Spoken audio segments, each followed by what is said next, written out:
Hello YouTube and Indian internet users. Ever since the internet was started, it was organized around the principles of openness, fairness and freedom. One of the rules that governs internet is net neutrality, the idea of treating all data equally. This is the internet and this is you. You pay the internet service provider to maintain this connection. And you, the customer, choose which online store to shop at and which streaming service you use. This is the internet we all know and we all love. It is a level playing field where every company has a fair chance to succeed. This has given the chance for many new innovators to thrive. This is how Facebook beat MySpace, which beat Friendster. But some internet service providers want to ditch these principles and control free and open access to internet. These ISPs want to be the ones making the rules on the internet. They want to choose what you can access and what you cannot, so that they can make money in the process. Let us compare this to electricity. You pay for the electricity and you can do what you wish. You may use it to light a bulb, watch TV or dry your hair. The electricity department doesn't get to decide what you use it for and charge accordingly. Similarly, the ISP shouldn't get to choose what you do with the internet and charge accordingly. A similar circumstance came up in the United States in April 2014. FCC, which sets the internet rules in the US, reported a draft against net neutrality. This led to a lot of protest and also to a point where President Obama also recommended FCC to preserve net neutrality. After a big public outcry and over 4 million emails to the FCC, in Feb 2015 the rules were revised in complete favor of net neutrality. And this is the story of how the US citizens won the net neutrality war. Presently in India, we have a similar problem. The major telecom companies, who are also major internet service providers, are pressurizing the Telecom Regulatory Authority of India, TRAI, which sets internet rules in India, to pass law against net neutrality so that they can make more money.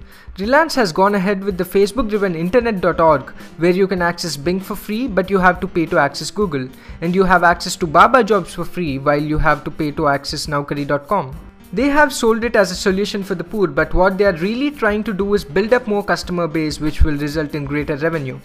In December 2014, Airtel proposed a tariff plan where it could charge customers extra on VIOP services such as Viber and Skype. But it had to revoke this plan after a huge public protest and large social media backlash. Airtel has now recently come up with the Airtel Zero scheme. This is the internet and this is you. You have Airtel Zero in between. It lets you browse applications who pay Airtel for free, and for accessing other applications you have to pay. Here's what's wrong with the model. It gives an unfair advantage to the companies with money. The rich companies will be able to reach customers easily via internet, while the poor companies will face even more difficulty. We would not have companies like Facebook if MySpace would have been provided for the customers for free. For example, if Airtel wants you to use Facebook and not Twitter because Twitter does not have enough money to partner with Airtel Zero, then you will be inclined to use Facebook even if you prefer Twitter. Money will rule over quality. It may not seem significant now, but what if Airtel hikes data charges too much after that? The users will have to use only specific sites under Airtel Zero, as they will not be able to afford others. You think Airtel won't do that? You are wrong. These big telecom industries don't care for people and have a big history of having customer hostile plans. They charge the customers a fortune for sending messages during festivals, the day we need messages the most. So more than helping us, they are trying to manipulate us to make more money. How scary is it to imagine the internet with Twitter and no Facebook, with Yahoo and no Gmail, with Vimeo and no YouTube, and Flipkart with no Amazon? That is exactly where the scheme is heading. The internet was always meant to be a level playing field. But with this model, the innovative startups will be crushed if they don't have enough money to pay for Airtel Zero. Bloggers will not be able to reach their viewers. The situation is only going to get worse when all the other telecom companies start similar schemes. The startups would have to pay to multiple sources to make their content accessible to the increasing population. The internet is just too important, and we don't need gatekeepers like Airtel who choose what content we access on the internet. Also, the telecom industries are very greedy people and they would go to any extent to make more money. Until recently, they enjoyed huge margins of profits by pricing the customers aggressively. But thanks to the innovative over-the-top services such as WhatsApp, Viber and Skype, they allow the customers to send millions of messages at a reasonable cost.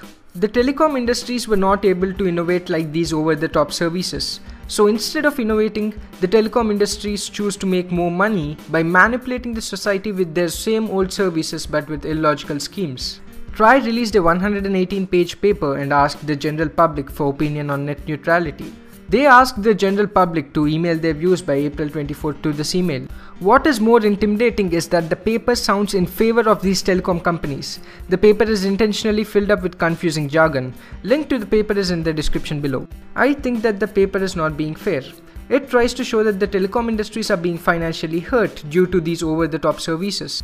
It quotes the decline in SMS traffic by 18.3% in 1 year, and it attributes this to the increase in OTT messaging applications. This is nonsense because it does not talk about the increase in internet subscribers and hence the profit to the network because of these OTT services. So I went to the Airtel's website to see if there was actually any decline in profits, but I could only see that they were making more and more profits every year. It is insane on their side to charge me more if I want to use my favorite website. It is none of their business.